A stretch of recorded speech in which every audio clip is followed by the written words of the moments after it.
continue with Chapter 27, Ramunculus the Overlord of the 13th Dimension.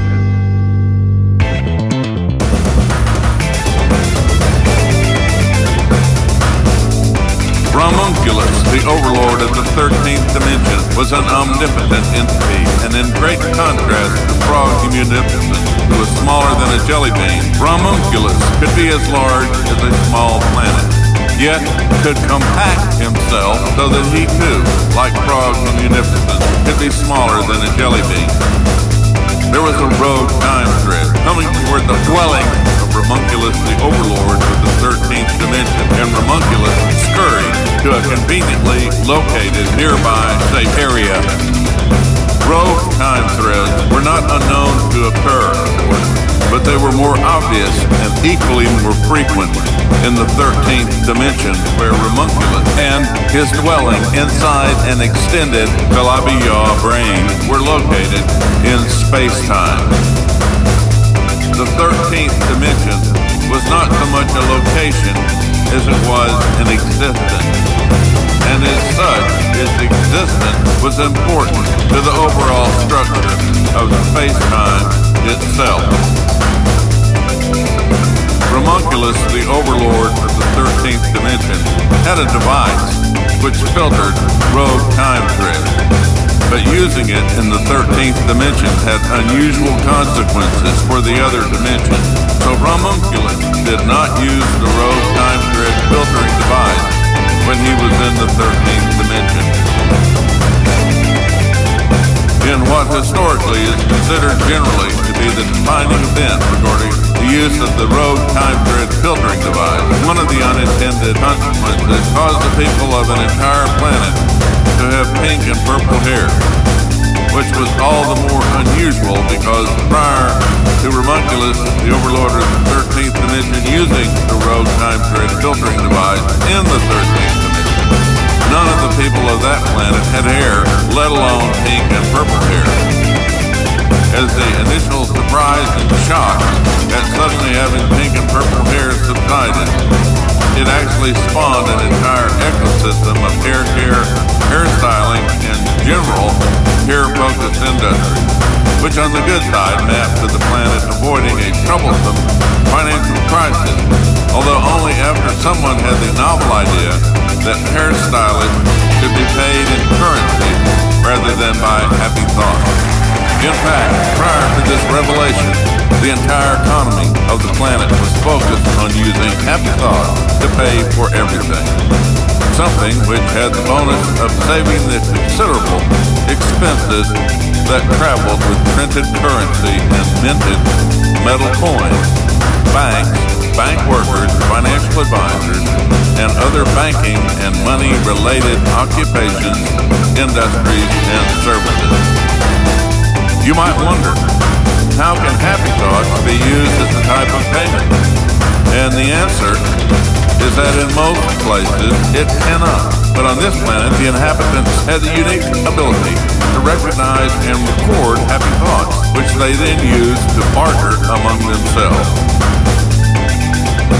As Ramunculus, the Overlord of the 13th Dimension, sought refuge from the rogue time thread, he thought to himself about the planet where everyone now has pink and purple hair, and then pondered the wisdom of not using the rogue time thread filter here in the 13th Dimension.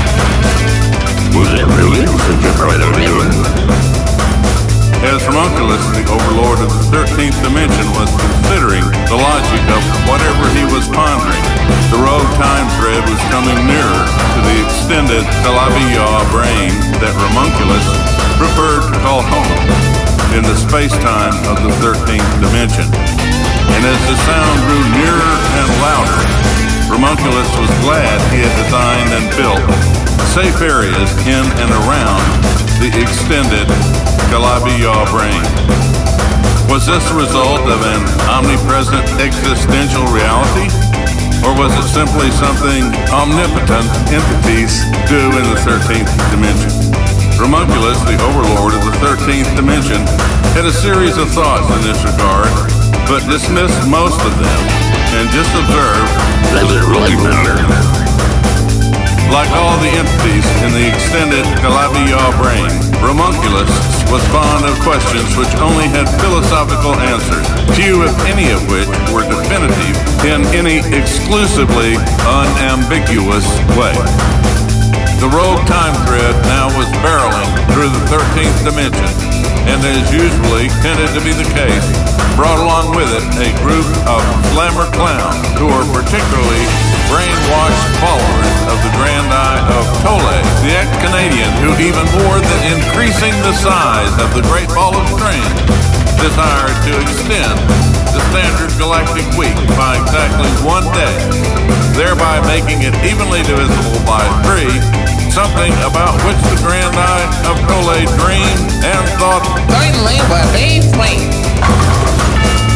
As should be obvious now, the Grand Eye of Tole carefully selected each of the slammer clowns for their natural abilities to identify, catch, and surf time threads.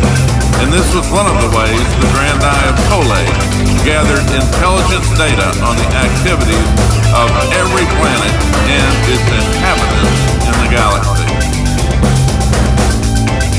Ramunculus the Overlord of the 13th Dimension was aware of this, but chose to ignore it based on the philosophical perspective and factual reality that, at least for a while, it was advantageous to have the Grand Eye of Tole focus solely on extending the duration of the standard galactic week by exactly 1 day, thereby making it evenly divisible by 3, something which even Ramunculus the Overlord of the 13th Dimension thought certainly would be great.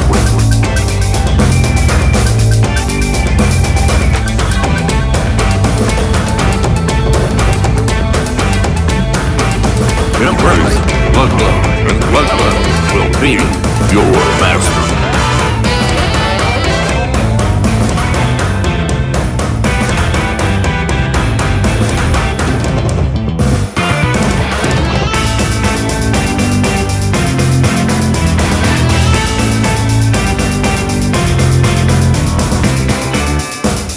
And thus ends the 27th chapter of Extreme Gravity, Ramunculus the Overlord of the 13th Dimension.